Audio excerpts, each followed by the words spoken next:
Guys welcome back.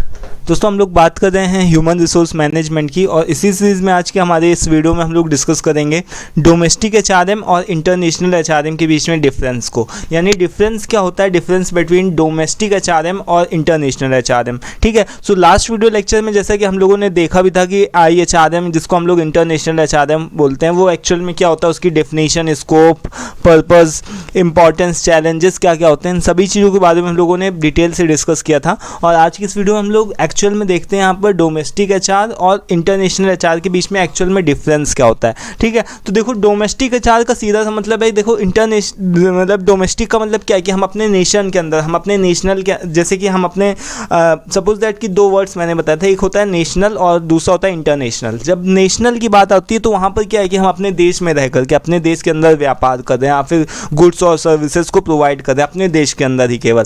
But international term की अगर बात करें तो वहाँ पर क्या होता है, इंटरनेशनली हम अपने प्रोडक्ट्स को, हम अपनी सर्विसेज को इंटरनेशनल लेवल पे ले जाते हैं, दूसरी दुनिया भर की अलग अलग कंट्रीज़ में भी क्या करते हैं, डिस्ट्रीब्यूट वगैरह करते हैं। ठीक है, तो यहाँ पर डोमेस्टिक मतलब क्या, नेशनल की बात हो रही है, यहाँ पर नेशन की बात हो रही है, केवल एक व्यक्ति, एक नेशन की बात हो रही है। ठीक है, इंटरनेशनल का मतलब क्या होता है कि अलग अलग मल्टीपल कंट्रीज़ की बात हो रही है, इसमें क्या हो गया, केवल एक कंट्री की बात हो रही है। ठीक है, तो अब जब एक कंट्री की बात होती है तो वहाँ पर रूल्स और रेगुलेशन सेम होते हैं। ठीक है, क्योंकि बहुत ज़्यादा डिफरेंस नहीं होता है। अगर इंडिया की बात करें तो वहाँ पर बहुत ज़्यादा डिफरेंस नहीं होता है। ठीक है, लोगों की सैलरी और रूल्स रेगुलेशंस पॉलिसीज़ वगैरह जो भी बनती हैं इंडिया के हिसाब से एक बार बना दी जाती है, जो कि फिक्स रहती है। ठीक है, आप कहीं पर भी काम करो इंडिया के अंदर, सबके लिए रूल्स और रेगुलेशन पॉलिसीज़ वगैरह सेम रहेगी। ठीक है, बट वहीं अगर इंटरनेशनल एचआरएम की बात करें तो इंटरनेशनल एचआरएम में क्या करना रहता है, रूल्स रेगुलेशंस पॉलिसीज़ वगैरह को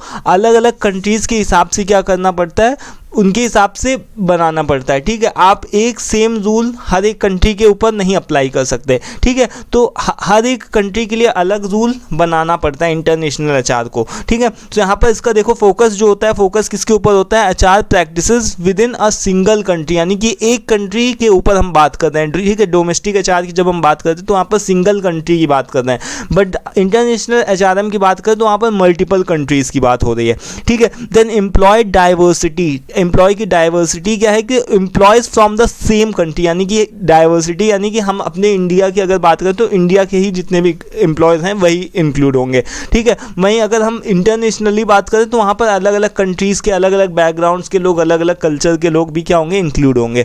ठीक है, then cultural adaptation, cultural adaptation का क्या मतलब होता है, इसमें देखो लिमिटेड है क्योंकि इंडिया के ही जो भी वर्कर्स हैं, जितने भी एम्प्लॉयज़ हैं वही सब आ रहे हैं। ठीक है, सबका ऑलमोस्ट सेम कल्चर रहता है, सभी लोगों को हिंदी ज़्यादातर मोस्टली पता होती है। ठीक है, आती है, तो वो लोग अपने हिसाब से एडजस्ट कर लेते हैं। बट अगर हम इंटरनेशनल लेवल पे बात करते हैं तो वहाँ पर कुछ लोगों को अलग अलग लैंग्वेज का भी बैरियर हो सकता है, कल्चर का भी बैरियर हो सकता है। ठीक है, तो यहाँ पर क्या हो रहा है कि यहाँ पर कल्चर की एडेप्टेशन क्या हो गया कि लिमिटेड है, बट यहाँ पर क्या हो गया, डाइवर्स है कल्चर का, यानी कि अलग अलग हमको देखना पड़ता है कि कहाँ पर कौन सा कल्चर अप्लाई हो रहा है, उसके हिसाब से हमको रूल्स रेगुलेशंस पॉलिसीज़ बनानी पड़ती है। ठीक है, सो इसका रिक्रूटमेंट और सिलेक्शन क्या होता है, सिंपल होता है थोड़ा। ठीक है, क्योंकि इसमें हम लोकल कॉन्टेक्स्ट की बात करते हैं, हमारे लोकल अपने देश की बात हो रही है। ठीक है, तो हम अपना आराम से कर लेते हैं। बट अगर इंटरनेशनल एचआरएम की बात होती है तो वहाँ पर क्या होता है कि ग्लोबल स्ट्रेटजीज़, यानी कि हमको वो सारी चीज़ें देखनी पड़ती है, टैलेंट का अट्रैक्शन देखना पड़ता है,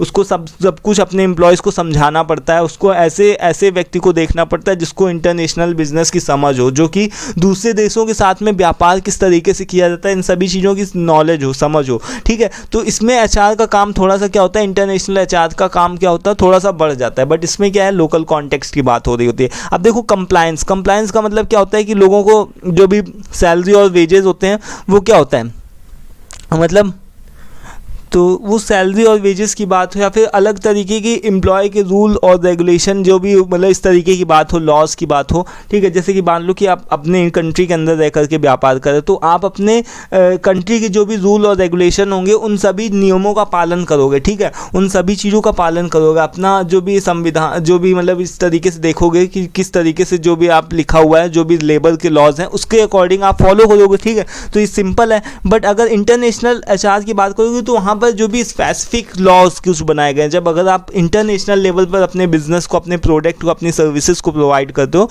तो वहाँ पर अलग तरीके के लॉज को बनाया गया है। कि इंटरनेशनल का मतलब कि हर एक कंट्री के हिसाब से आप जो भी कंट्री के हिसाब से, जैसे मान लो कि इंडिया में कोई भी है, सपोज दैट मैंने लास्ट वीडियो में भी एग्जांपल दिया था कि मैकडॉनल्ड्स है, तो वो अलग अलग कंट्रीज़ में अपनी सर्विसेज को प्रोवाइड कर रही है, ठीक है। तो अब वो उस जो भी एम्प्लॉय का रेट, जो भी एम्प्लॉयज़ को वो जो सैलरी देती है वो अमेरिका में अलग होगा, ठीक है, इंडिया में अलग होगा, इंडिया में कम होगा, अमेरिका में और दूसरी कंट्रीज़ में ज़्यादा होगा, है ना। तो यहाँ पर क्या है कि यानी कि कुछ अलग से लॉ बनाए गए हैं, ठीक है, जिसके अकॉर्डिंग कंपनियों को फॉलो करना पड़ता है, एचआर को फॉलो करना पड़ता है, उसको अकॉर्डिंग कंपनसेशन वगैरह, सैलरी और वेजेस को देना पड़ता है, ठीक है। देन इसका स्कोप देखो, इसमें क्या है कि लोकल ऑपरेशंस की बात हो रही, लोकल लेवल पे बात हो रही, बट यहाँ पर क्या है कि ग्लोबल ऑपरेशंस और कोऑर्डिनेशन की बात हो रही, सभी लोगों का साथ में चलना, सभी लोगों को मतलब अलग अलग कंट्रियों का सबका साथ में मिल करके काम करना मस्ट होता है, ठीक है। तो ये कुछ एक डिफरेंस होता है